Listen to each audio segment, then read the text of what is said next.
ना अन्नदाता इनकी लिस्ट में है कि ये किसान की ज़मीन जाएगी, मजदूर और बेरोजगारी की तरफ जाएगा, जनता देश की और गरीब होगी और वो रोटी रोटी पे मोहताज होगी कि रोटी सरकार दे देगी तो हमारा भाई पूरा काम हो गया।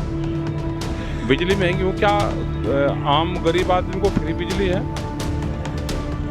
बिजली का बिल कहाँ से जाएगा? उसको दूसरी चीज़ें भी चाहती होगी। पहले यहाँ पे यूपी में भी घोषणा पत्र कि बिजली 5 साल फ्री रहेगी, क्या मिली किसी को फ्री बिजली?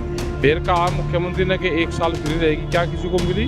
चौधरी राकेश टिकैत जी हमारे साथ इस वक्त हैं, सहारनपुर पहुंचे हुए हैं। चौधरी साहब, कुछ देर पहले प्रधानमंत्री ने अपना संकल्प पत्र जारी किया है पार्टी का 24 के चुनाव को लेकर।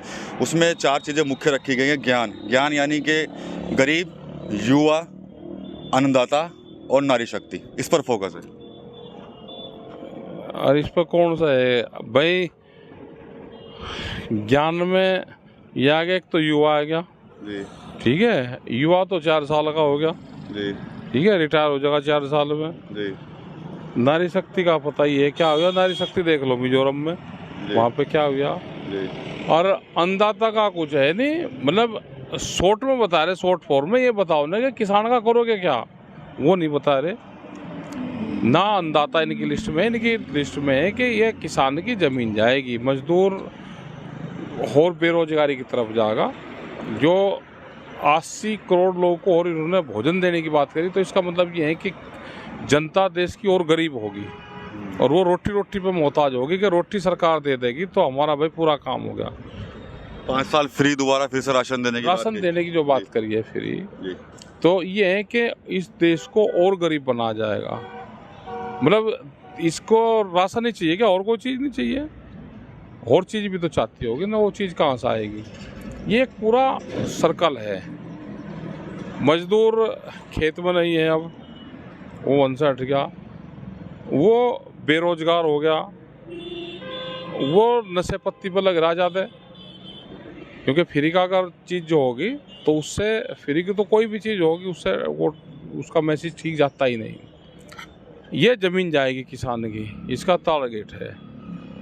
ना फसलों की बात करी, ना MSP की बात करी, ना स्वामीनाथन कमेटी की बात करी, उसकी कोई बातचीत नहीं हुई। बिजली महंगी हो, क्या आम गरीब आदमी को फ्री बिजली है? बिजली का बिल कहाँ से जाएगा? उसको दूसरी चीज़ें भी चाहती होगी। अनाज से लगे भी उसको हज़ारों चीज़ और ख़रीदनी पड़ती है, वो कैसे आएगी? क्या कपड़ा सस्ता है? क्या मोबाइल सस्ते हुए? क्या दूसरी चीज़ें सस्ती हैं क्या? कोई संकल्प पत्र में कुछ नहीं है। और जिस तरह से संकल्प कहा कि गारंटी दी, एक आदमी की गारंटी दी, भाई आदमी की, सरकार की गारंटी दो ना आप। पहले यहाँ पे यूपी में भी घोषणा पत्र कि बिजली 5 साल फ्री रहेगी, क्या मिली किसी को फ्री बिजली? फिर कहा मुख्यमंत्री ने कि 1 साल फ्री रहेगी, क्या किसी को मिली? सर, क्या लगता है कि इस घोषणा पत्र के जरिए 400 पार का टारगेट पूरा हो पाएगा भारतीय जनता पार्टी का? देखो, टारगेट तो, वोट तो लोग जातिगत आधार पे, धार्मिक आधार पे, उस पे दे रहे हैं। और 400 भाई बेईमान्यता तो हो सके, वैसे तो जनता दे नहीं रही। जनता की नाराजगी 400 पार हो जाएगी। जातिगत की आपने बात की है, धार्मिक बात की है। अभी देखा होगा पश्चिम में क्या कुछ चल रहा है, राजपूत नाराज हैं, सब लोग नाराज हैं और आ जाएगी इनकी 400 पार। कहाँ से आएगी? कुछ गड़बड़ सड़बड़ है क्या, ऐसा लगता है। तो एक चीज़ और सर पूछना चाहूँगा कि जो मुजफ्फरनगर में चल रहा है संजय बालियान वर्सेस संगीत सोम, उसको कैसे देखते हैं सर आप? ये तो पॉलिटिकल है सब, चलो जा। अच्छा, हाँ, चल ही रहे सब।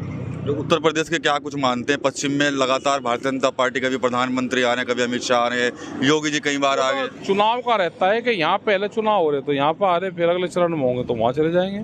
चुनाव खत्म होती फिर कौन लग रहा है इनके बीच में? ये अभी तो दिखे हैं सारे पॉलिटिकल पार्टी वाले, सिर्फ चुनाव के टाइम पे दिखते हैं। ये इनका त्योहार होता है, उसके बाद में सब अपना गायब हो जाएंगे। गठबंधन को कैसे देख रहे हैं सर इस बार चुनाव में?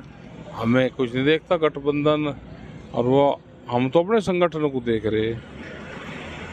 लड़ना चाहिए, अगर कोई विपक्ष में है तो उसको भी मजबूती से लड़ना चाहिए, हताश होने की जरूरत नहीं है। जनता अपने समझ से सब वोट दे लेते हैं, जिसको कहाँ देनी वो सब पता है उसको।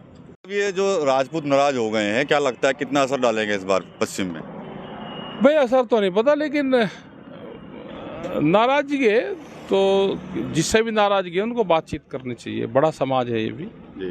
और बात करनी चाहिए। अगर कोई किसी घर परिवार से नाराज है तो उससे बातचीत होनी चाहिए।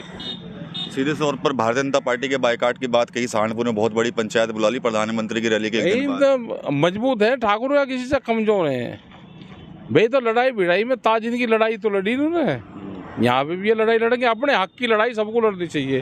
देखो हम जो भी आंदोलनकारी है, आंदोलन और आंदोलनकारी का हम समर्थन करते हैं, अपनी लड़ाई भाई लड़नी चाहिए सबको। और इतना लड़ाई नहीं कहोगे इतना कौन किसकी मान रहा, इनको भी कुछ लगा होगा किसी पार्टी ने हमारा वो करा है आई, हाँ तो अपनी लड़ाई लड़नी चाहिए। तो कहीं ना कहीं कुछ मुद्दे ऐसे हो गए थे जिनको लेकर इन्होंने आंदोलन किया। हाँ हुए होंगे, उनकी बात तो वही बताओगे, हमारे तो ज़्यादा बात होती नहीं है, हम तो नॉन पॉलिटिकल। लेकिन एक सरकार से नाराज है भाई, एक किसानों का इशू और जोड़ ले इसी में ही, अच्छा। हाँ ठीक हो जाएगा। तो ये चौधरी राकेश टिकैत हैं जो पश्चिम में चल रहा है आजकल राजपूत बिरादरी को लेकर, उस पर इन्होंने अपनी जो बयान है वो दिए हैं और आज सहारनपुर पहुंचे हुए थे और साफ तौर पर कह रहे हैं कि राजपूत बिरादरी काफ़ी मजबूत है, जो कहीं ना कहीं नाराजगी जरूर होगी जिसकी वजह से वो उन लोगों को आंदोलन करना पड़ा और भारतीय जनता पार्टी के खिलाफ मोर्चा खोलना पड़ा। TV9 यूपी के लिए सहारनपुर से विकास कपिल।